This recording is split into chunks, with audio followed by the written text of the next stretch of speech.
ಕೇಳುತ್ತಿದ್ದೀರಾ ಮಾಹಿತಿ ಖಜಾನೆಯ ಕಾರ್ಯಕ್ರಮಗಳನ್ನು. ಮಾಹಿತಿ ಖಜಾನೆ ಯೂಟ್ಯೂಬ್ ವಾಹಿನಿಗೆ ನನ್ನೆಲ್ಲ ಸಂಯುಕ್ತರಿಗೂ ಆತ್ಮೀಯವಾದ ಸ್ವಾಗತ. ಇಂದು ನಾವು ಮತ್ತೊಂದು ಉಪಯುಕ್ತ ಮಾಹಿತಿಯೊಂದಿಗೆ ಬಂದಿದ್ದೇವೆ.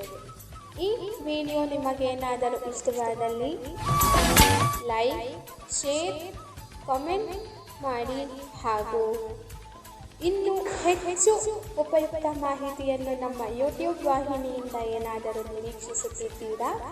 ನಿರೀಕ್ಷಿಸಿದಲ್ಲಿ ಬೆಲ್ ಐಕಾನ್ ಅನ್ನು ಕ್ಲಿಕ್ ಮಾಡುವುದರ ಮೂಲಕ ಸಬ್ಸ್ಕ್ರೈಬ್ ಆಗಿ.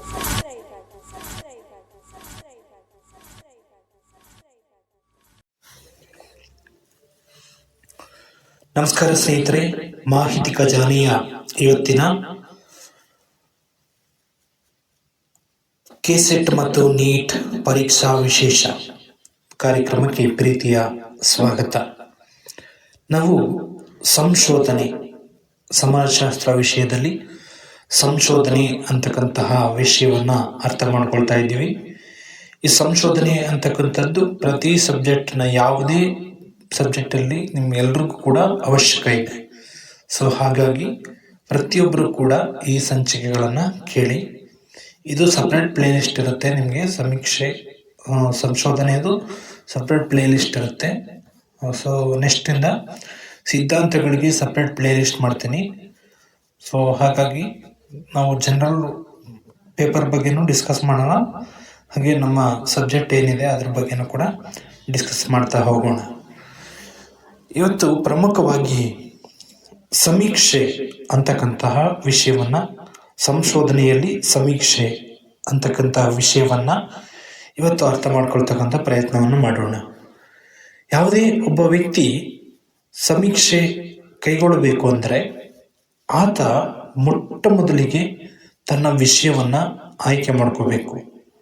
ತಾನು ಆಯ್ಕೆ ಮಾಡ್ಕೊಳ್ತಕ್ಕಂತಹ ವಿಷಯದ ಆಧಾರದ ಮೇಲೆ ಸಮೀಕ್ಷೆಗಳು ರೂಪುಗೊಳ್ಳುವುದಕ್ಕೆ ಸಾಧ್ಯವಾಗುತ್ತೆ.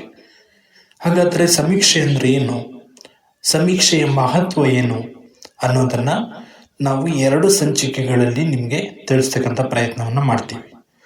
ಇವತ್ತು ಇದರ ಮೊದಲ ಭಾಗವನ್ನು ಒಂದು ಪ್ರಸಾರ ಮಾಡ್ತಕ್ಕಂಥ ಪ್ರಯತ್ನ. ಈಗಾಗಲೇ ಧ್ವನಿ ಮುದ್ರಣ ಕೂಡ ಮಾಡಿದ್ದೆ, ಅದು ತಾಂತ್ರಿಕ ತೊಂದರೆಯಿಂದ ಅದು ರೆಕಾರ್ಡ್ ಆಗಲೇ ಇಲ್ಲ.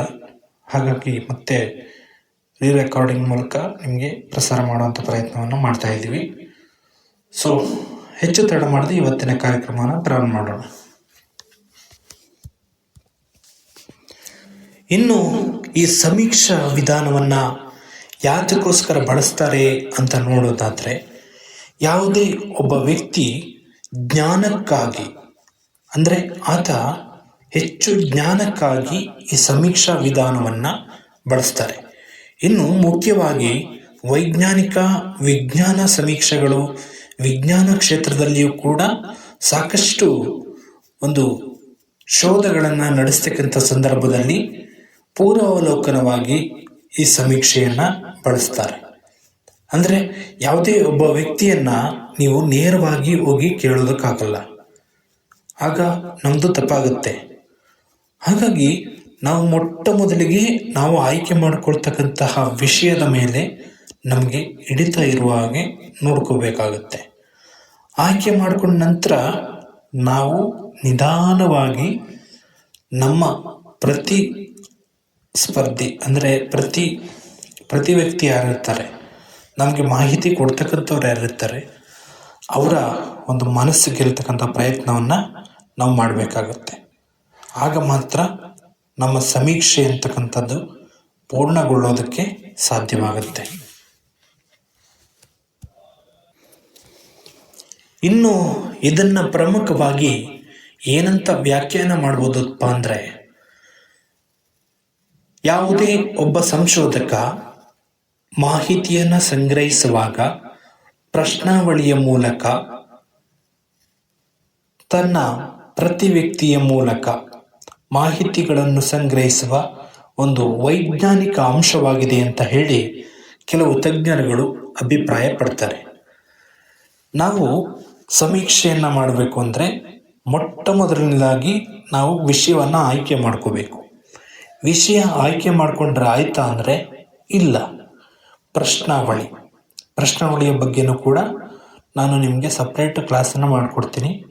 ಆಗ ಪ್ರಶ್ನಾವಳಿ ಅಂದರೆ ಏನು, ಪ್ರಶ್ನಾವಳಿಯಲ್ಲಿ ಏನೆಲ್ಲ ವಿಭಾಗಗಳಿದೆ ಅವುಗಳೆಲ್ಲ ನಿಮಗೆ ಅರ್ಥ ಆಗುತ್ತೆ. ಈ ಸಮೀಕ್ಷೆಗಳು ಪ್ರಾರಂಭ ಆಗೋದೇ ಪ್ರಶ್ನಾವಳಿಯಿಂದ. ಯಾಕಪ್ಪ ಅಂದರೆ ಒಬ್ಬ ವ್ಯಕ್ತಿಯನ್ನು ನಾವು ನೇರವಾಗಿ ಹೋಗಿ ಕೇಳೋದಕ್ಕಾಗಲ್ಲ. ಕೇಳಬೇಕು ಅಂದರೆ ಅವುಗಳದೇ ಆದ ನಿಯಮಗಳು, ಕಾನೂನುಗಳು ಎಲ್ಲವೂ ಕೂಡ ಇರ್ತವೆ. ಹಾಗಾಗಿ ಈ ಸಮೀಕ್ಷೆಗಳು ಸರಿಯಾದ ಪ್ರಮಾಣದಲ್ಲಿ ನಡಿಬೇಕು ಅಂದರೆ ನಾವು ಮೊದಲನೇದಾಗಿ ನೆನಪಿಟ್ಕೊಳ್ಬೇಕಾದಂಥ ಅಂಶ ಏನಪ್ಪ ಅಂದರೆ ಸಮೀಕ್ಷೆಗಳು ತನ್ನದೇ ಆದಂತಹ ಮಹತ್ವವಾದ ಬೆಳವಣಿಗೆಯಲ್ಲಿ ಮುನ್ನೆಲೆಗೆ ಬರಬೇಕು.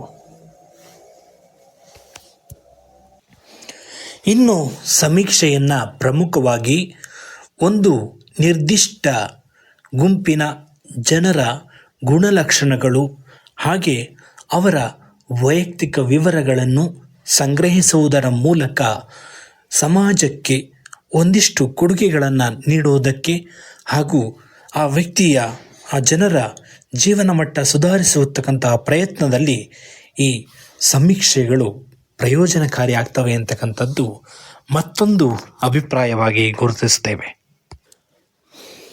ಇನ್ನು ಈ ಸಮೀಕ್ಷೆಗಳನ್ನು ಪ್ರಮುಖವಾಗಿ ಎಲ್ಲೆಲ್ಲ ಬಳಸ್ತಾರಪ್ಪ ಅಂತಂದರೆ, ಪ್ರಮುಖವಾಗಿ ಹೇಳಬೇಕು ಅಂದರೆ ಸಾಮಾಜಿಕ ಸಂಶೋಧನೆಯಲ್ಲಿ ಹಾಗೆ ವೈಜ್ಞಾನಿಕ ಹಿನ್ನೆಲೆಗಳನ್ನು ಸಂಗ್ರಹಿಸೋದಕ್ಕೆ.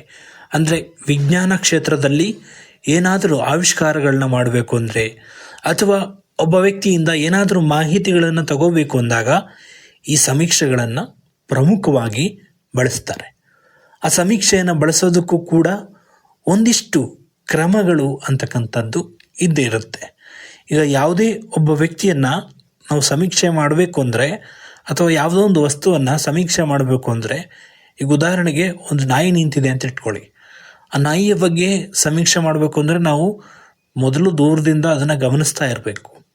ದೂರದಿಂದ ಗಮನಿಸಿ ನಂತರದಲ್ಲಿ ನಾವು ಅದರ ಬಳಿಗೆ ಹೋಗಿ ಅದರ ಯೋಗಕ್ಷೇಮವನ್ನು ನೋಡಬೇಕಾಗುತ್ತೆ. ಏಕ್ದಮ್ ನಾವು ಅದರ ಹತ್ರ ಹೋಗೋಕ್ಕಾಗಲ್ಲ. ಹಾಗೆಯೇ ಯಾವುದೇ ವ್ಯಕ್ತಿಯನ್ನು ನೀವು ಬಲವಂತ ಮಾಡೋದಕ್ಕೂ ಕೂಡ ಆಗಲ್ಲ. ಹಾಗಾಗಿ ಈ ಸಮೀಕ್ಷೆಗಳು ಅಂತಕ್ಕಂಥದ್ದು ಒಂದು ಮಹತ್ವವಾದ ಬೆಳವಣಿಗೆಗೆ ಸಾಕ್ಷಿಯಾಗ್ತಕ್ಕಂಥದ್ದನ್ನು ನಾವಿಲ್ಲಿ ಗಮನಿಸ್ತೇವೆ. ಇನ್ನು ಪ್ರಮುಖವಾಗಿ ಮನಃಶಾಸ್ತ್ರಜ್ಞರು, ಸಮಾಜಶಾಸ್ತ್ರಜ್ಞರು ಹಾಗೆ ಕೆಲವು ವಿಶೇಷ ಸಂಶೋಧಕರು ವ್ಯಕ್ತಿಗಳ ವರ್ತನೆಗಳನ್ನು ಗಮನಿಸೋದಕ್ಕೂ ಕೂಡ ಈ ಸಮೀಕ್ಷೆಗಳನ್ನು ಬಳಸ್ತಾರೆ. ಅಂದರೆ ಈಗ ಒಬ್ಬ ವ್ಯಕ್ತಿ ಕುಡಿತಾ ಇದ್ದಾನೆ ಅಂದರೆ ಎಣ್ಣೆನ ಅಂತ ಇಟ್ಕೊಳ್ಳಿ. ಆ ಎಣ್ಣೆ ಕುಡಿತಕ್ಕಂತಹ ಸಂದರ್ಭದಲ್ಲಿ ಅವನು ಕುಡಿದಾಗ ಹೇಗೆ ಮಾತಾಡ್ತಾನೆ, ಕುಡಿಯೋದಕ್ಕಿಂತ ಮುಂಚೆ ಹೇಗೆ ಮಾತಾಡ್ತಾನೆ ಅನ್ನೋದನ್ನು ಇಲ್ಲಿ ಗಮನಿಸಲಾಗುತ್ತೆ. ಇದು ಕೇವಲ ಮಾಹಿತಿಗಾಗಿ, ಕೇವಲ ಉದಾಹರಣೆಗಾಗಿ ಮಾತ್ರ ನಾನು ಹೇಳ್ತಾ ಇದ್ದೀನಿ ಸ್ನೇಹಿತರೆ. ಆಗ ಅವನಲ್ಲಿ ಕುಡಿದಾಗ ಎಂಥ ಮಾತುಗಳು ಬರ್ತವೆ, ಕುಡಿದೇ ಇದ್ದಾಗ ಎಂಥ ಮಾತುಗಳು ಬರ್ತವೆ ಅಂತಕ್ಕಂಥದ್ದನ್ನು ನಾವು ಅರ್ಥ ಮಾಡ್ಕೊಳ್ಳೋದಕ್ಕೆ ಇಲ್ಲಿ ಪ್ರಮುಖವಾಗಿ ಒಂದು ಒಳ್ಳೆಯ ಒಂದು ವೇದಿಕೆಯನ್ನು ಸೃಷ್ಟಿಸಿಕೊಡುತ್ತೆ. ಇನ್ನು ಪ್ರಮುಖವಾಗಿ ನಾವು ಅರ್ಥ ಮಾಡ್ಕೋಬೇಕಾದಂಥ ಮತ್ತೊಂದು ಅಂಶ ಏನಪ್ಪ ಅಂದರೆ, ಈ ಸಮೀಕ್ಷೆಗಳು ಏನಿದೆ ಇದು ಕೇವಲ ಒಂದು ಉದ್ದೇಶಕ್ಕೆ ಮಾತ್ರ ಅಲ್ಲ, ವಿಶ್ವವ್ಯಾಪಿ ಒಂದಿಷ್ಟು ಮಾಹಿತಿಗಳನ್ನು ಸಂಗ್ರಹಿಸೋದಕ್ಕೆ, ಹಾಗೆ ಇದಿಷ್ಟೇ ಅಲ್ಲದೆ ಪ್ರಶ್ನೆಗಳನ್ನು ಕೇಳುವುದರ ಮೂಲಕ ಸಮಸ್ಯೆಗಳನ್ನು ಪರಿಹರಿಸೋದಕ್ಕೂ ಕೂಡ ಈ ಸಮೀಕ್ಷೆಗಳು ತಮ್ಮದೇ ಆದಂತಹ ಒಂದು ಪಾತ್ರ ವಹಿಸ್ತಕ್ಕಂಥದ್ದನ್ನು ನಾವು ಗಮನಿಸ್ತೇವೆ. ಅಂದರೆ ಈಗ ಏನೋ ಒಂದು ಸಮಸ್ಯೆ ಇದೆ, ಉದಾಹರಣೆಗೆ ಒಂದು ಹಾಸನ ಅಂತಲೇ ಇಟ್ಕೊಳ್ಳಿ. ಹಾಸನದಲ್ಲಿ ಒಂದು ಟ್ರಾಫಿಕ್ ಇದೆ, ಇತ್ತೀಚೆಗೆ ತುಂಬ ಜಾಸ್ತಿನೇ ಆಗಿದೆ. ಈ ಟ್ರಾಫಿಕ್ಗೆ ಏನು ಕಾರಣ ಅನ್ನೋದನ್ನು ನಾವು ಸಮೀಕ್ಷೆ ಮಾಡ್ತಾ ಇದ್ದೀವಿ ಅಂತ ಇಟ್ಕೊಳ್ಳಿ. ಆ ಸಮೀಕ್ಷೆ ಮಾಡ್ತಕ್ಕಂಥ ಸಂದರ್ಭದಲ್ಲಿ ನಾವೇನು ಮಾಡಬೇಕಾಗುತ್ತೆ, ಪ್ರತಿ ಜನರ ಬಳಿ ತೆರಳಿ ಒಂದಿಷ್ಟು ಪ್ರಶ್ನೆಗಳನ್ನು ಕೇಳಬೇಕಾಗುತ್ತೆ. ಯಾಕೆ ಆಗ್ತಾ ಇದೆ, ಯಾಕೆ ಅಪಘಾತಗಳಾಗ್ತಾ ಇದೆ, ಇದಕ್ಕೆ ಕಾರಣ ಏನು, ಇದನ್ನು ತಡೆಗಟ್ಟೋದು ಹೇಗೆ ಅನ್ನೋದನ್ನು ನಾವು ಮುಕ್ತವಾಗಿ ಜನರಿಂದ ಮಾಹಿತಿಗಳನ್ನು ಸಂಗ್ರಹಿಸಿ ಈ ಒಂದು ವರದಿಯನ್ನು ರೂಪಿಸಬೇಕು. ಆ ವರದಿ ರೂಪಿಸೋದ್ರಿಂದ ಏನಾಗುತ್ತೆ, ಒಂದು ಸಮೀಕ್ಷೆ ರೂಪುಗೊಳ್ಳುತ್ತೆ. ಅಂದರೆ ಕೆಲವರು ನಿಮಗೆ ಅದನ್ನು ಮಾಹಿತಿ ಕೊಡ್ಬೋದು, ಇನ್ನು ಕೆಲವರು ಕೊಡದೇನೂ ಇರ್ಬೋದು, ನಿಮಗೆ ಬೈಬೋದು. ಅವೆಲ್ಲವನ್ನು ಕೂಡ ನೀವಿಲ್ಲಿ ಸಹಿಸ್ಕೋಬೇಕಾಗತ್ತೆ. ಸಮೀಕ್ಷೆ ಅಂದರೆ ಹೀಗೇನೆ, ನಮಗೆ ಮಾಹಿತಿ ಬೇಕೇ ಹೊರತು ಅವ್ರೇನಂತಾರೆ, ಅವ್ರೇನು ಬೈತಾರೆ ಅದು ಮುಖ್ಯ ಆಗಲ್ಲ. ನಮಗೆ ಒಟ್ಟಿನಲ್ಲಿ ಮಾಹಿತಿ ಬೇಕು. ಹಾಸನದ ಒಂದು ಟ್ರಾಫಿಕ್ ಅಂತಕ್ಕಂಥದ್ದು ಕಡಿಮೆ ಆಗಬೇಕು. ಕಡಿಮೆ ಆಗಬೇಕು ಅಂದರೆ ನಾವಿಲ್ಲಿ ಗಮನಿಸಬೇಕಾದಂಥ ಅಂಶ ಏನಪ್ಪ ಅಂದರೆ ಇವೆಲ್ಲವನ್ನು, ಈ ಮೇಲೆ ಹೇಳಿದಂಥ ಅಂಶವನ್ನೆಲ್ಲ ನಾವು ಗಮನದಲ್ಲಿಟ್ಕೋಬೇಕಾಗತ್ತೆ. ಇನ್ನು ಪ್ರಮುಖವಾಗಿ ಮತ್ತೊಂದು ಅಂಶ ಏನಪ್ಪ ಅಂದರೆ, ಇದು ಪ್ರಮುಖವಾಗಿ ನಿರ್ದಿಷ್ಟ ಕಾಲದಲ್ಲಿ ಸಮಸ್ಯೆಗಳನ್ನು ಪರಿಹರಿಸಲಾಗಿದೆಯೇ, ಅದು ಎಷ್ಟು ಕಾಲದಲ್ಲಿ ಆ ಸಮೀಕ್ಷೆ ಮುಗಿದಿದೆ ಅಂತಕ್ಕಂಥದ್ದು ಕೂಡ ಇಲ್ಲಿ ಬಹಳ ಮುಖ್ಯ ಆಗುತ್ತೆ. ಅಂದರೆ ನಾವು ಕಾಲವನ್ನು ನಿಗದಿಪಡಿಸ್ಕೋಬೇಕು. ಯಾವುದೇ ಸಮೀಕ್ಷೆಗಳನ್ನ ನಾವು ವರ್ಷ ಪೂರ್ತಿ ಮಾಡೋಕ್ಕಾಗಲ್ಲ. ಕೆಲವು ಬಾರಿ ವರ್ಷ ಪೂರ್ತಿ ಮಾಡಬೇಕಾಗುತ್ತೆ, ಇನ್ನು ಕೆಲವು ಬಾರಿ ನಾವು ನಿಗದಿತ ಸಮಯದೊಳಗಡೆ ಮಾಡಿ ಮುಗಿಸ್ಬೇಕಾಗುತ್ತೆ. ಅಂಥ ಸನ್ನಿವೇಶಗಳು ಬಂದಾಗ ಈ ಸಮೀಕ್ಷೆ ಅಂತಕ್ಕಂಥದ್ದು ತನ್ನದೇ ಆದಂತಹ ಹೊಸ ವೈಶಿಷ್ಟ್ಯತೆಯನ್ನು ಕೂಡ ಪಡ್ಕೊಳ್ತಕ್ಕಂಥದ್ದನ್ನು ನಾವು ಪ್ರಮುಖವಾಗಿ ಗುರುತಿಸ್ತೇವೆ. ಇಲ್ಲಿ ಪ್ರಮುಖವಾಗಿ ಗಮನಿಸಬಹುದಂಥ ಮತ್ತೊಂದು ಅಂಶ ಏನಪ್ಪ ಅಂದರೆ, ಸಮೀಕ್ಷೆ ಮತ್ತು ಸಂಶೋಧನಾ ಸಮೀಕ್ಷೆ ಇವೆರಡಕ್ಕೂ ಕೂಡ ವ್ಯತ್ಯಾಸ ಇದೆ. ಸಮೀಕ್ಷೆ ಅಂದರೆ ಪ್ರಶ್ನಾವಳಿ. ಈ ಪ್ರಶ್ನಾವಳಿಗಳನ್ನು ಸಿದ್ಧಪಡಿಸೋದ್ರ ಮೂಲಕ ನಾವು ಒಂದಿಷ್ಟು ಮಾಹಿತಿಗಳನ್ನ ಸಂಗ್ರಹಿಸ್ತೀವಿ.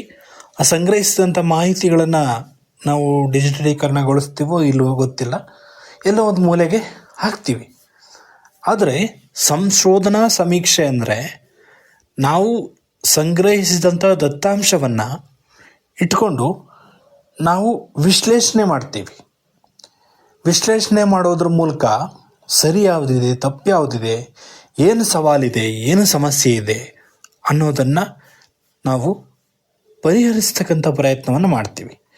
ಇದರಿಂದ ಏನಾಗುತ್ತಪ್ಪ ಅಂದರೆ ನಮ್ಮ ಸಂಶೋಧನೆ ಸರಿಯಾದ ಪ್ರಮಾಣದಲ್ಲಿ ಮುನ್ನೆಲೆಗೆ ಬರುತ್ತೆ. ಹಾಗೆ ಆ ಸಂಶೋಧನೆಯಿಂದ ಉಂಟಾಗ್ತಕ್ಕಂತಹ ತೊಂದರೆಗಳು, ತಾಪತ್ರೆಗಳ ಬಗ್ಗೆ ಸಮಗ್ರವಾದ ಮಾಹಿತಿಯನ್ನು ಸಂಗ್ರಹಿಸೋದಕ್ಕೂ ಕೂಡ ಇದು ಸಹಾಯಕವಾಗುತ್ತೆ.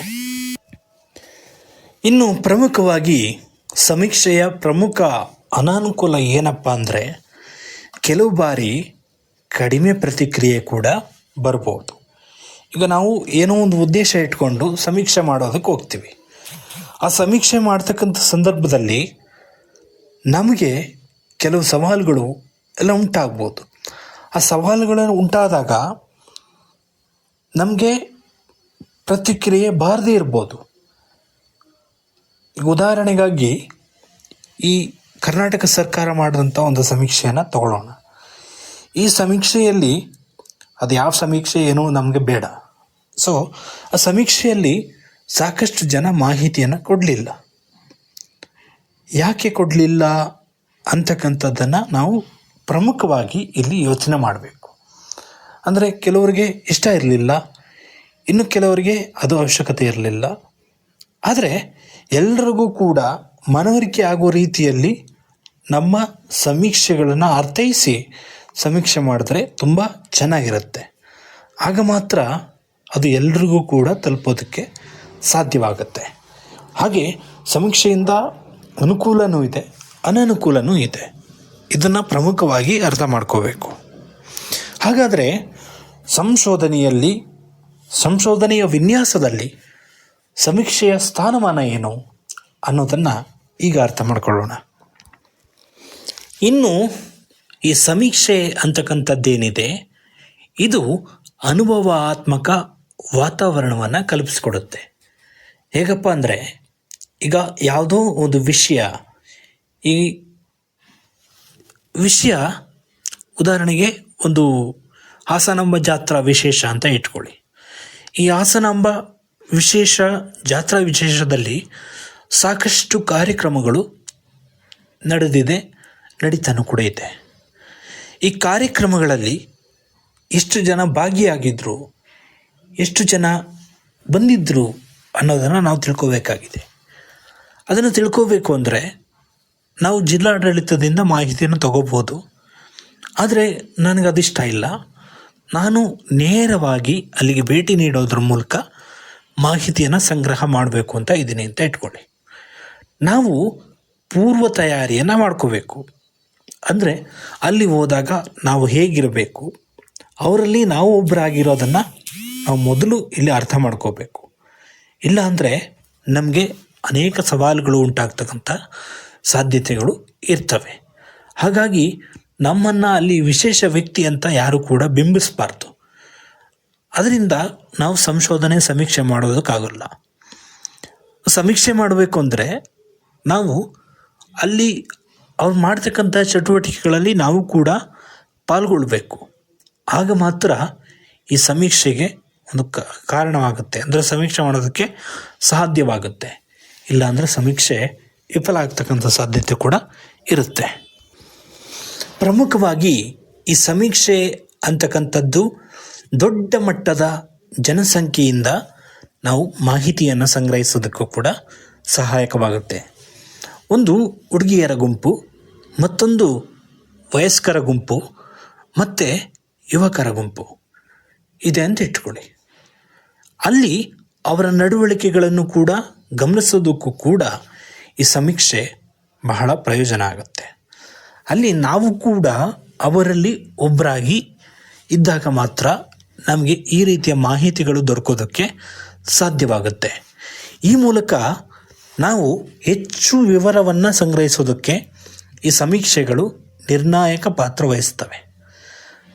ಹಾಗೆ ಸಮೀಕ್ಷೆಯಿಂದ ಮತ್ತೊಂದು ಅಂಶ ಏನಪ್ಪ ಅಂದರೆ, ಭವಿಷ್ಯದಲ್ಲಿ ನಾವೇನೋ ಒಂದು ಕಂಡ್ಕೋಬೇಕು ಅಥವಾ ಭವಿಷ್ಯದಲ್ಲಿ ನಾವೇನೋ ಒಂದು ಬದಲಾವಣೆಯನ್ನು ತರಬೇಕು ಅಂದರೆ ಈ ಸಮೀಕ್ಷೆಯಿಂದ ನಾವು ಈ ಮನುಷ್ಯರಿಗೆ, ಅಂದರೆ ಜನರಿಗೆ, ಯುವಕರಿಗೆ, ಯುವತಿಯರಿಗೆ, ವಯಸ್ಕರಿಗೆ ಏನು ಅವಶ್ಯಕತೆ ಇದೆ ಅನ್ನೋದನ್ನು ನಾವು ಅರ್ಥ ಮಾಡ್ಕೊಳ್ಳೋದಕ್ಕೆ ಸಾಧ್ಯ ಆಗುತ್ತೆ.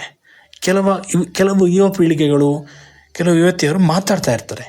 ಆ ಮಾತುಗಳನ್ನು ನಾವು ಗಮನಿಸ್ಕೊಂಡು ಅವ್ರಿಗೆ ಏನು ಅವಶ್ಯಕತೆ ಇದೆ ಅನ್ನೋದನ್ನು ನಾವು ಒಂದು ಅಂದಾಜು ಪ್ರಕ್ರಿಯೆಯನ್ನು ನಾವಿಲ್ಲಿ ಮಾಡ್ಬೋದು.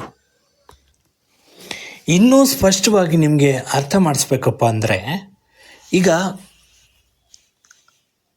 ಸಮೀಕ್ಷೆ ನಡೀತಾ ಇದೆಯಲ್ವಾ, ಈ ಸಮೀಕ್ಷೆಯಿಂದ ಪ್ರಮುಖವಾಗಿ ಏನಾಗುತ್ತಪ್ಪ ಅಂದರೆ ಪಕ್ಷಪಾತಗಳು ಉಂಟಾಗಬಾರ್ದು.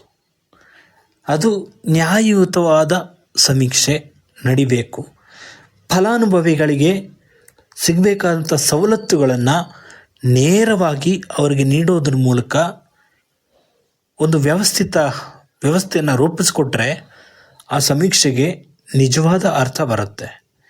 ಯಾಕಪ್ಪ ಅಂದರೆ ಸುಮ್ಮನೆ ಸಮೀಕ್ಷೆ ಮಾಡಿ ಅದನ್ನು ವ್ಯರ್ಥ ಮಾಡೋ ಬದಲು ಇಲ್ಲಿ ಸಮಯನೂ ವ್ಯರ್ಥ, ಹಣನೂ ವ್ಯರ್ಥ, ಎಲ್ಲವೂ ಕೂಡ ವ್ಯರ್ಥವಾಗುತ್ತೆ. ಹಾಗಾಗಿ ಪಕ್ಷಪಾತ ಇಲ್ಲದೆ ಯಾವುದೇ ಒಂದು ವರ್ಗಕ್ಕೆ ಮಾತ್ರ ಸೀಮಿತವಾಗದೆ ಎಲ್ರಿಗೂ ಕೂಡ ಸಮಾನವಾದ ಅವಕಾಶವನ್ನು ಕಲ್ಪಿಸಿಕೊಡೋದ್ರ ಜೊತೆಗೆ ಸಮೀಕ್ಷೆಯು ಪ್ರಯೋಜನಕಾರಿಯಾಗಬೇಕು, ಹಾಗೆ ಪ್ರಾಯೋಗಿಕವಾಗಿ ಒಳಪಟ್ಟಿರಬೇಕು, ಹಾಗೆ ಒಂದು ವ್ಯವಸ್ಥಿತ ರೂಪದಲ್ಲಿ ರೂಪಿಸಲ್ಪಟ್ಟಾಗ ಮಾತ್ರ ಸಮೀಕ್ಷೆಗೆ ನಿಜವಾದ ಅರ್ಥ ಬರುತ್ತೆ. ಇನ್ನು ಮತ್ತೊಂದು ಅಂಶ ಏನಪ್ಪ ಅಂದರೆ ಮಾದರಿಯ ಆಯ್ಕೆ ಮತ್ತು ಸಮಯ. ನಾವು ಮಾದರಿಗಳನ್ನು ನಂತರದಲ್ಲಿ ಅರ್ಥ ಮಾಡ್ಕೊಳ್ಳೋಣ. ಮಾದರಿಗಳು ಅಂದರೆ ನಿಮಗೆ ಗೊತ್ತಿದೆ, ಪ್ರಶ್ನಾವಳಿ, ಸಂದರ್ಶನ, ಅವಲೋಕನದ ಬಗ್ಗೆ ಈಗಾಗಲೇ ನಾನು ತಿಳಿಸ್ಕೊಟ್ಟಿದ್ದೀನಿ. ಈ ಪ್ರಶ್ನಾವಳಿ ಅಂದರೆ ಪ್ರಶ್ನೆಗಳನ್ನು ನಾವು ಸಿದ್ಧ ಮಾಡ್ಕೋಬೇಕು. ಹಾಗೆ ಕಾಲಮಿತಿ, ನಾವು ಇಂತಿಷ್ಟು ಸಮಯದಿಂದಲೇ ನಮ್ಮ ಕಾರ್ಯವನ್ನು ಪ್ರಾರಂಭ ಮಾಡಬೇಕು, ಇಂತಿಷ್ಟು ಸಮಯದೊಳಗೆ ನಾವು ಅದನ್ನು ಮುಗಿಸ್ಬೇಕು.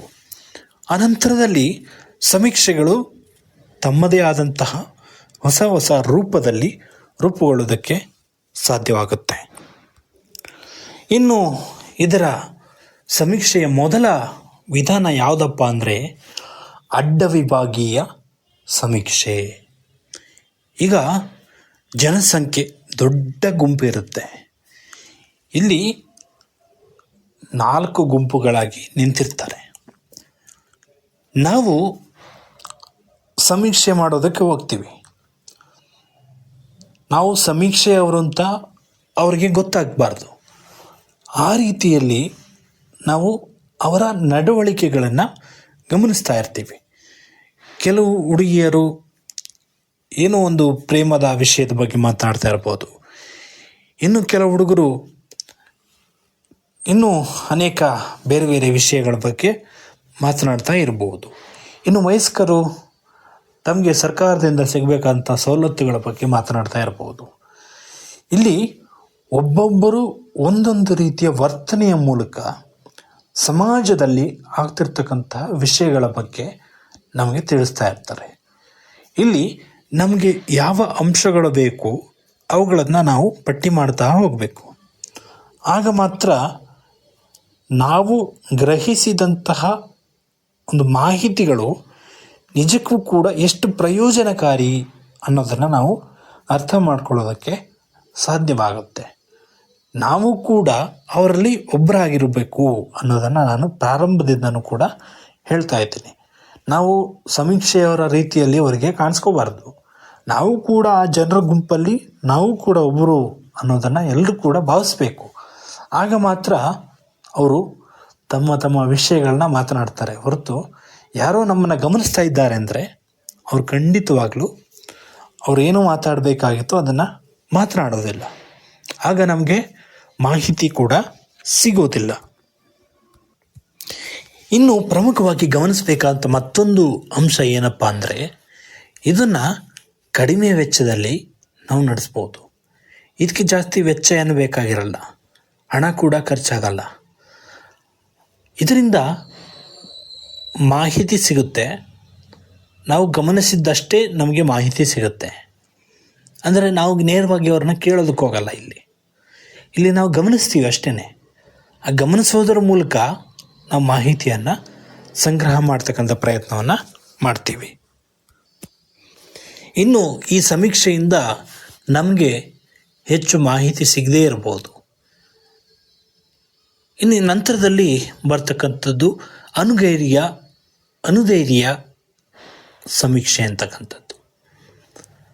ಇಲ್ಲಿ ಅವಲೋಕನದ ಒಂದು ಅಂಶ. ಪುನಃ ನಾವು ಅವ್ರನ್ನೇ ಗಮನಿಸ್ತಾ ಇರ್ತೀವಿ. ಅಂದರೆ ನಾವು ಈಗ ಸಮೀಕ್ಷೆಯನ್ನು ಮಾಡ್ತಾ ಇದ್ದೀವಿ ಅಂತ ಇಟ್ಕೊಳ್ಳಿ. ಅಲ್ಲಿ ಒಂದಿಷ್ಟು ಗುಂಪುಗಳಿರ್ತವೆ. ಅಲ್ಲಿ ಹುಡುಗಿರು ಇರ್ತಾರೆ, ವಯಸ್ಕರು ಇರ್ತಾರೆ, ಎಲ್ಲರೂ ಕೂಡ ಇರ್ತಾರೆ. ಅಲ್ಲಿ ಇದ್ದವರೇ ಇರೋದಿಲ್ಲ. ಆಗಾಗ ಬದಲಾವಣೆ ಆಗ್ತಾ ಇರ್ತಾರೆ. ಕೆಲವರು ಹೋಗ್ತಾ ಇರ್ತಾರೆ, ಕೆಲವರು ಬರ್ತಾ ಇರ್ತಾರೆ, ಇನ್ನೂ ಹೊಸೊಬ್ಬರು ಸೇರ್ಕೊಳ್ತಾ ಇರ್ತಾರೆ. ಅವರ ಮಾತುಗಳು ನಿಜಕ್ಕೂ ಕೂಡ ಒಂದಿಷ್ಟು ಮಾಹಿತಿಗಳನ್ನು ನಮಗೆ ಒದಗಿಸ್ಕೊಡುತ್ತೆ. ನಾವು ಗಮನಿಸ್ತಾ ಇರ್ತೀವಿ ಅವ್ರು ಏನೇನು ಮಾತಾಡ್ತಾರೆ, ಏನೆಲ್ಲ ವರ್ತನೆಗಳು ಮಾಡ್ತಾರೆ, ಹೇಗೆಲ್ಲ ನಡ್ಕೊಳ್ತಾರೆ ಅನ್ನೋದನ್ನು ನಾವು ಪ್ರಮುಖವಾಗಿ ಇಲ್ಲಿ ಗಮನಿಸ್ತೀವಿ. ಅದರಿಂದ ನಮಗೆ ಮಾಹಿತಿ ಸಿಗುತ್ತೆ. ಈ ಮಾಹಿತಿ ನಮಗೆಷ್ಟು ಬೇಕು ಅಷ್ಟನ್ನು ಇಲ್ಲಿ ನಾವು ಸಂಗ್ರಹ ಮಾಡೋದಕ್ಕೂ ಕೂಡ ಸಾಧ್ಯವಾಗುತ್ತೆ. ಇನ್ನು ನಂತರದಲ್ಲಿ ಬರ್ತಕ್ಕಂಥದ್ದು ಸಂಭವನೀಯ ಸಮೀಕ್ಷೆ. ಇಲ್ಲಿ ನಾವು ಅವಕಾಶವನ್ನು ಬಳಸ್ಕೊಳ್ತೀವಿ. ಒಂದು ಹುಡುಗಿಯರ ಗುಂಪು ಅಂತ ಇಟ್ಕೊಳ್ಳಿ. ಹುಡುಗರು ಒಂದು ಕಡೆ ಏನೋ ಮಾತಾಡ್ತಾ ಇರ್ತಾರೆ, ಇನ್ನು ಹುಡುಗಿಯರು ಕೂಡ ಇನ್ನೊಂದು ಕಡೆ ಏನೋ ಮಾತಾಡ್ತಾ ಇರ್ತಾರೆ. ಈ ಮಾತುಗಳಲ್ಲಿ ನಮಗೆ ಅವಕಾಶ ಸಿಕ್ಕಾಗ ಅಲ್ಲಿ ನಾವು ಕೂಡ ಹೋಗಿ ಸೇರಿಕೊಳ್ತೀವಿ. ಇದರಿಂದ ಏನಾಗುತ್ತೆ, ನಮಗೆ ಮಾಹಿತಿನೂ ಸಿಗುತ್ತೆ. ನಾವು ಅಂದ್ಕೊಂಡಂತೆ ಅವರು ನಮಗೆ ಮಾಹಿತಿನೂ ಕೂಡ ಕೊಡ್ತಾರೆ. ಯಾಕಪ್ಪ ಅಂದರೆ ಅವರ ರೀತಿಯೇ ನಾವು ಅಲ್ಲಿ ವರ್ತನೆಯನ್ನು ಮಾಡಬೇಕಾಗುತ್ತೆ. ಸಂಭವನೀಯ ಸಮೀಕ್ಷೆ ಅಂದರೆ ಇದೇನೆ, ಅವರ ರೀತಿಯೇ ನಾವು ವರ್ತನೆ ಮಾಡಬೇಕು. ಆಗ ಮಾತ್ರ ನಮಗೆ ಸಮೀಕ್ಷೆಯಲ್ಲಿ ಪಾಲ್ಗೊಳ್ಳೋದಕ್ಕೆ ಹೆಚ್ಚು ಜನ ಬರ್ತಾರೆ. ಹಾಗೆ ಇದರಿಂದ ಒಂದಿಷ್ಟು ಮಾಹಿತಿ ನಮಗೆ ಸಿಗುತ್ತೆ. ಆದರೆ ನಾವು ಮಾಹಿತಿ ಸಂಗ್ರಹಿಸ್ತಾ ಇದ್ದೀವಿ ಅಂತ ಅವ್ರಿಗೆ ಗೊತ್ತಾಗಬಾರ್ದು. ಗೊತ್ತಾದರೆ ಈ ಸಮೀಕ್ಷೆಯು ಕೂಡ ವ್ಯರ್ಥವಾಗುತ್ತೆ, ಹಾಗೆ ನಿಮಗೆ ಮಾಹಿತಿ ಕೂಡ ಸಿಗಲ್ಲ. ಇಲ್ಲಿ ಪ್ರಮುಖವಾಗಿ ನಾವು ಅವರ ವಿಶ್ವಾಸವನ್ನು ಕೂಡ ಗಳಿಸ್ಕೊಳ್ತೀವಿ. ಸರಳ ಸಮೀಕ್ಷೆ ಮಾದರಿ ಇದಕ್ಕೆ ಒಂದು ಉದಾಹರಣೆಯಾಗಿ ನಾವು ತಗೋಬೋದು. ಸರಳವಾಗಿ ನಾವು ಮಾಹಿತಿಯನ್ನು ಸಂಗ್ರಹಿಸ್ತೀವಿ. ಇದರಿಂದ ಅಂಕಿಅಂಶಗಳು, ಜನಸಂಖ್ಯೆ ಅಂಕಿಅಂಶಗಳು ಇವೆಲ್ಲವನ್ನು ಕೂಡ ನಾವು ಸಂಗ್ರಹಿಸೋದಕ್ಕೂ ಕೂಡ ಸಹಾಯಕವಾಗುತ್ತೆ. ನಾವು ಅವರಲ್ಲಿ ಒಬ್ಬರಾಗಿರ್ತೀವಿ, ಆದರೆ ನಾವು ವಿಭಿನ್ನವಾಗಿ ಅವರಿಗೆ ಕಾಣಿಸ್ಕೊಳ್ಳೋದಿಲ್ಲ. ಇನ್ನು ಪ್ರಮುಖವಾಗಿ ಮತ್ತೊಂದು ಅಂಶ ಯಾವುದಪ್ಪ ಅಂದರೆ ಸಂಭವನೀಯವಲ್ಲದ ಸಮೀಕ್ಷೆ. ಇವುಗಳನ್ನು ಪ್ರಮುಖವಾಗಿ ಯಾವುದೇ ಒಂದು ಸಂಸ್ಥೆಗೆ ಮಾಹಿತಿ ಬೇಕಾಗಿರುತ್ತೆ. ಆ ಸಂಸ್ಥೆಯಿಂದ ನಾವು ಮಾಹಿತಿಯನ್ನು ತಗೋಬೇಕಾಗಿರುತ್ತೆ. ಅಂಥ ಸಂದರ್ಭದಲ್ಲಿ ನಾವು ಬಳಸ್ತೇವೆ. ಇಲ್ಲಿ ನಾವು ನೇರವಾಗಿ ಯಾರನ್ನ ಹೋಗಿ ಭೇಟಿ ಮಾಡೋದಕ್ಕಾಗಲ್ಲ. ಇದರಿಂದ ಏನಾಗುತ್ತಪ್ಪ ಅಂದರೆ ಅವ್ರಿಗೆಷ್ಟು ಜ್ಞಾನ ಇರುತ್ತೆ ಅಷ್ಟು ಮಾಹಿತಿಯನ್ನು ಮಾತ್ರ ನಮಗೆ ಕೊಡ್ತಾರೆ. ನಾವು ನೇರವಾಗಿ ಯಾವುದೇ ಸಂಸ್ಥೆಯನ್ನಾಗಲಿ ಯಾವುದೇ ಸಂಸ್ಥೆಯಿಂದಾಗಲಿ ಭೇಟಿಯಾಗಿ ಮಾಹಿತಿಯನ್ನು ತಗೊಳ್ಳೋಕ್ಕಾಗಲ್ಲ. ಕೆಲವೊಂದು ಮಾಹಿತಿ ಹಕ್ಕುಗಳ ಕಾಯ್ದೆ ಅಡಿಯಲ್ಲಿ ಮತ್ತಿತರ ಒಂದು ಅಂಶಗಳನ್ನು ಬಳಸ್ಕೊಂಡು ನಾವು ಮಾಹಿತಿಯನ್ನು ಸಂಗ್ರಹಿಸ್ತೀವಿ. ಆ ಮಾಹಿತಿ ಅವ್ರಿಗೆಷ್ಟು ತಿಳಿದಿರುತ್ತೋ ಅಷ್ಟು ಮಾತ್ರ ಕೊಡ್ತಾರೆ. ನಾವು ಹೆಚ್ಚು ಮಾಹಿತಿಯನ್ನು ಅಲ್ಲಿಂದ ನಿರೀಕ್ಷೆ ಮಾಡೋದಕ್ಕಾಗಲ್ಲ. ಇದನ್ನು ನಾವು ಪ್ರಮುಖವಾಗಿ ಸಂಭವನೀಯವಲ್ಲದ ಸಮೀಕ್ಷೆ ಅಂತ ನಾವು ಇಲ್ಲಿ ಗುರುತಿಸ್ತೀವಿ. ಇದು ಹೆಚ್ಚು ಸಂಸ್ಥೆಗಳಿಗೆ ಪ್ರಯೋಜನವಾಗುತ್ತೆ. ಯಾವುದೋ ಒಂದು ಸಂಸ್ಥೆಯನ್ನು ಕಟ್ಟಬೇಕು ಅಂತ ಅಂದ್ಕೊಂಡಿರ್ತೀರಿ, ಆ ಸಂಸ್ಥೆಯ ಬಗ್ಗೆ ನಮಗೆ ಮಾಹಿತಿ ಇಲ್ಲ. ಸಂಸ್ಥೆಯನ್ನು ಕಟ್ಟೋದ್ರ ಬಗ್ಗೆ ಮಾಹಿತಿ ಸಂಗ್ರಹಿಸೋದು, ಹಾಗೆ ಸಂಸ್ಥೆಯ ಬೆಳವಣಿಗೆಯ ಬಗ್ಗೆ ಮಾಹಿತಿ ಸಂಗ್ರಹಿಸೋದು, ಇವಿಷ್ಟಕ್ಕೆ ಮಾತ್ರ ಇದು ಸೀಮಿತ ಆಗಿರ್ತಕ್ಕಂಥದ್ದನ್ನು ನಾವು ಗಮನಿಸ್ತೇವೆ. ಇದರಿಂದ ಕೆಲವು ಬಾರಿ ಪಕ್ಷಪಾತಗಳು ಉಂಟಾಗ್ತಕ್ಕಂಥ ಸಾಧ್ಯತೆ ಕೂಡ ಇರ್ತವೆ. ಹಾಗಾಗಿ ನಾವು ಈ ಮೇಲಿನ ಯಾವುದೇ ಸಮೀಕ್ಷೆ ಹಂತಗಳನ್ನು ಬಳಸಿದ್ರೂ ಕೂಡ ಅವುಗಳಲ್ಲಿ ಕೆಲವು ವಿಧಾನಗಳಲ್ಲಿ ಪ್ರಯೋಜನ ಇದೆ, ಇನ್ನು ಕೆಲವು ನಮಗೆ ಪ್ರಯೋಜನ ಇಲ್ಲದೆ ಇರತಕ್ಕಂಥ ಸಾಧ್ಯತೆ ಕೂಡ ಇರ್ತವೆ. ಹಾಗಾಗಿ ನಾವು ಸಮೀಕ್ಷೆ ಮಾಡ್ತಕ್ಕಂಥ ಸಂದರ್ಭದಲ್ಲಿ ಯಾವ ವಿಧಾನವನ್ನು ಅನುಸರಿಸಬೇಕು, ಹಾಗೆ ಯಾವ ವಿಧಾನವನ್ನು ಅನುಸರಿಸೋದ್ರಿಂದ ನಮಗೆ ಹೆಚ್ಚು ಮಾಹಿತಿ ಸಿಗುತ್ತೆ ಅನ್ನೋದನ್ನು ಪ್ರಮುಖವಾಗಿ ಇಲ್ಲಿ ಅರ್ಥ ಮಾಡ್ಕೋಬೇಕು.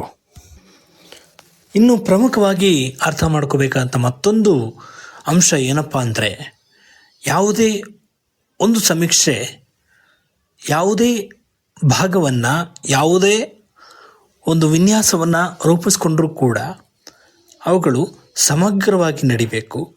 ಹಾಗೆ ಕೆಲವೊಂದು ಸಾಧನಗಳಿರ್ತವೆ, ಸಮೀಕ್ಷಾ ಸಾಧನಗಳು.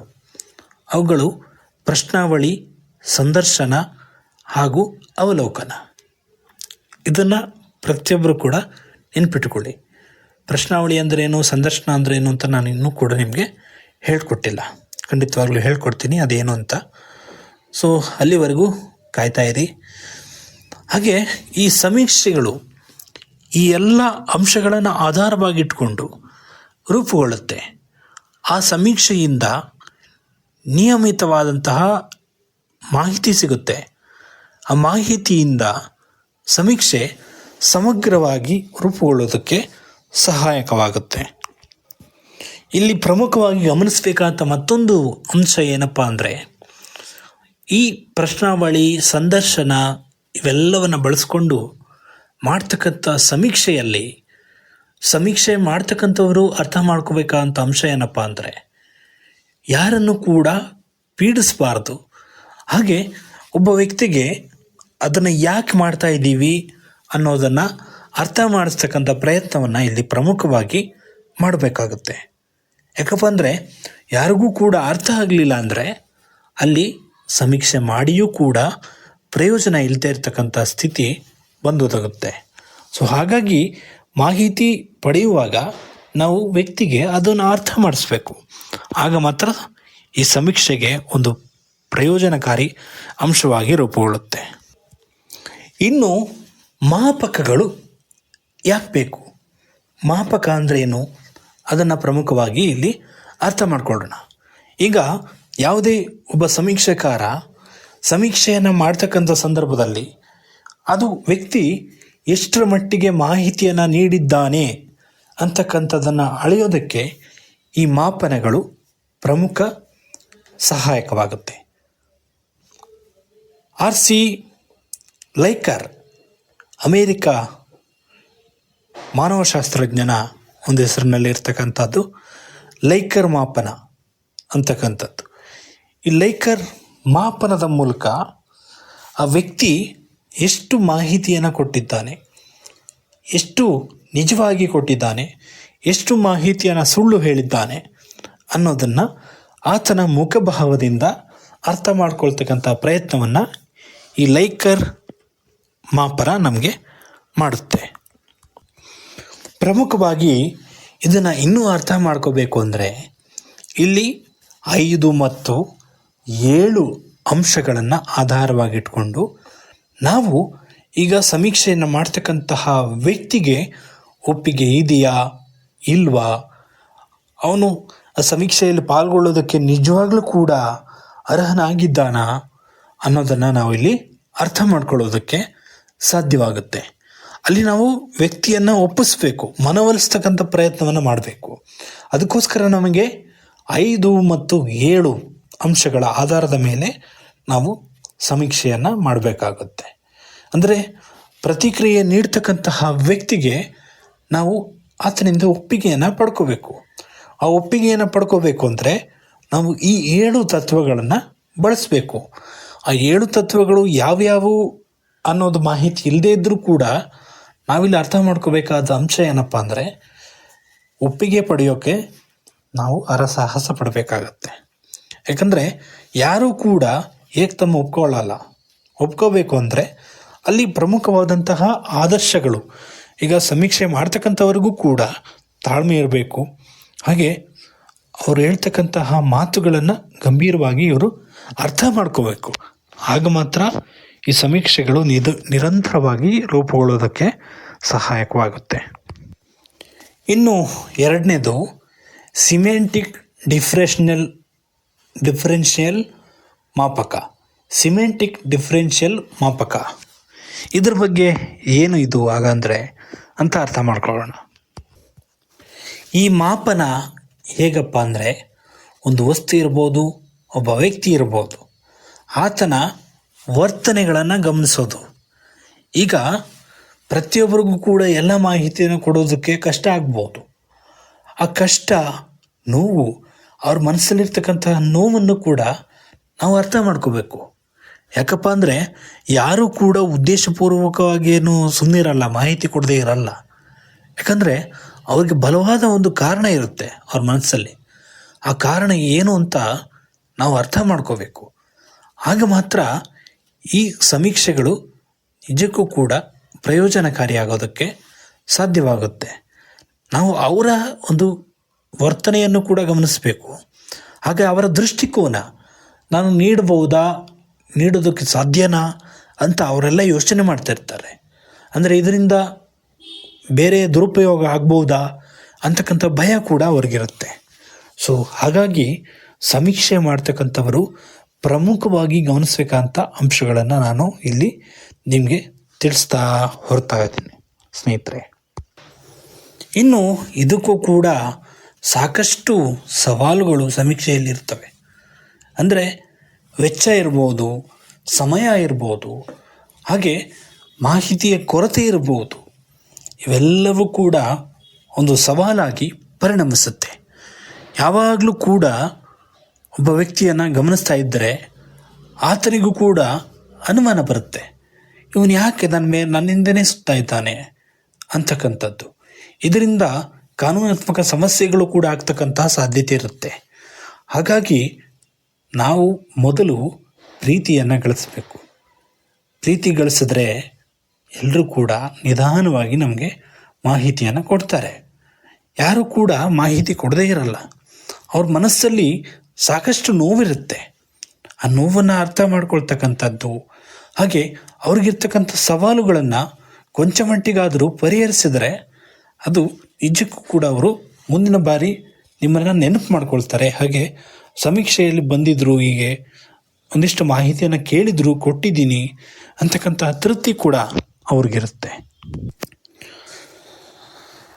ಇದು ಮೊದಲ ಭಾಗ. ಈವರೆಗೆ ಈ ಕಾರ್ಯಕ್ರಮವನ್ನು ಆಲಿಸಿದಂತಹ ನಮ್ಮೆಲ್ಲ ಕೇಳುಗ ಬಂಧುಗಳಿಗೆ ಪ್ರೀತಿಪೂರ್ವಕವಾದಂತಹ ಧನ್ಯವಾದಗಳು. ಮುಂದಿನ ಸಂಚಿಕೆಯಲ್ಲಿ ಇದರ ಮುಂದುವರಿದ ಭಾಗವನ್ನು ಮತ್ತಷ್ಟು ವಿವರವಾಗಿ ತಿಳಿಸ್ತಕ್ಕಂಥ ಪ್ರಯತ್ನವನ್ನು ಮಾಡ್ತೀವಿ. ಅಲ್ಲಿಯವರೆಗೂ ಮಾಹಿತಿ ಖಜಾನೆಯ ಕಾರ್ಯಕ್ರಮಗಳನ್ನ ಕೇಳ್ತಾ ಇರಿ. ನೀವು ಕೇಳೋದಷ್ಟೇ ಅಲ್ಲ, ನಿಮ್ಮ ಆತ್ಮೀಯರಿರ್ತಾರೆ, ನಿಮ್ಮ ಗ್ರೂಪ್ಗಳಿರುತ್ತೆ, ಅಲ್ಲಿ ಶೇರ್ ಮಾಡಿ. ಹಾಗೆ ಸಬ್ಸ್ಕ್ರೈಬ್ ಮಾಡ್ಕೊಳ್ಳೋದ್ರ ಮೂಲಕ ಪ್ರೋತ್ಸಾಹಿಸೋದನ್ನು ಮರೆಯದಿರಿ. ಸಂಪೂರ್ಣವಾಗಿ ಕೇಳಿ, ಆಗ ನಿಮಗೆ ಸಂಪೂರ್ಣ ಮಾಹಿತಿ ಸಿಗುತ್ತೆ ಅಂತ ಹೇಳ್ತಾ ಮತ್ತೆ ಮುಂದಿನ ಸಂಚಿಕೆಯಲ್ಲಿ ಭೇಟಿಯಾಗೋಣ. ಅಲ್ಲಿಯವರೆಗೂ ಎಲ್ಲೂ ಹೋಗದೆ ಮಾಹಿತಿ ಖಜಾನೆಯ ಕಾರ್ಯಕ್ರಮಗಳನ್ನ ಕೇಳ್ತಾ ಇರಿ. ಎಲ್ರಿಗೂ ಒಳ್ಳೆಯದಾಗಲಿ. ಜೈ ಹಿಂದ್.